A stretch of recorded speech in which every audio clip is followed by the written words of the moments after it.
এবং এই 10 এবং 9 যোগ করলে হয় 19, 19টা আমরা এই 10-এর নিচে বসিয়ে দিই।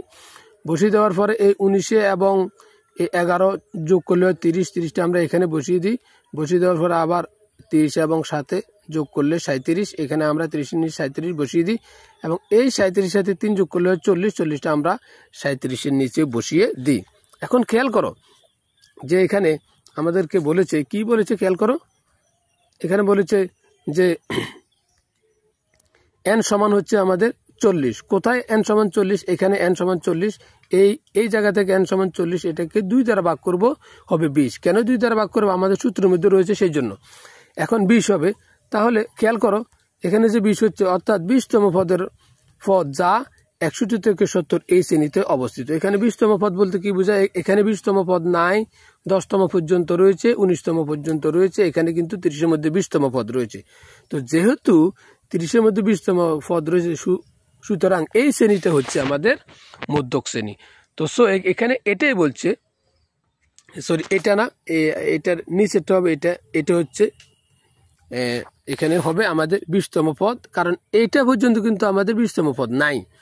তো এটা যদি আমাদের 20তম পদ হয়, তাহলে এই যে শ্রেণীটা 61 থেকে 70, এই শ্রেণীটা কিন্তু আমাদের মধ্যকের শ্রেণী। তো এটা আমরা পেলাম। পাওয়ার পরে এখন মধ্যক সমান আমাদের যে একটা সূত্র রয়েছে, আমরা সেই সূত্রে চলে যাব। খেয়াল করো তো মধ্যক সমান কি? মধ্যক সমান L + n/2 - fc × h/fm। এখন খেয়াল করো মধ্যক সমান আমরা যে সূত্রটা লিখেছি সেটা হচ্ছে এটা, যে L + n/2 - fc × h/fm।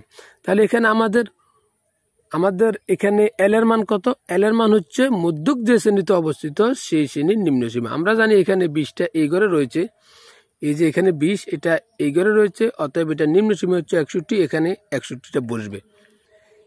n/2 এখানে কত? এখানে যে n/2টা রয়েছে, এই n/2টা হচ্ছে এই n/2টা, এটার মান হচ্ছে আমাদের এখানে 20, এই 20টা কিন্তু আমরা এখানে কিন্তু আমরা বসিয়ে দেব।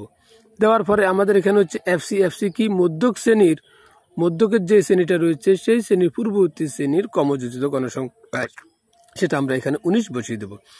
এবং আমাদের এখানে আমাদের এখানে h-টার মান কত?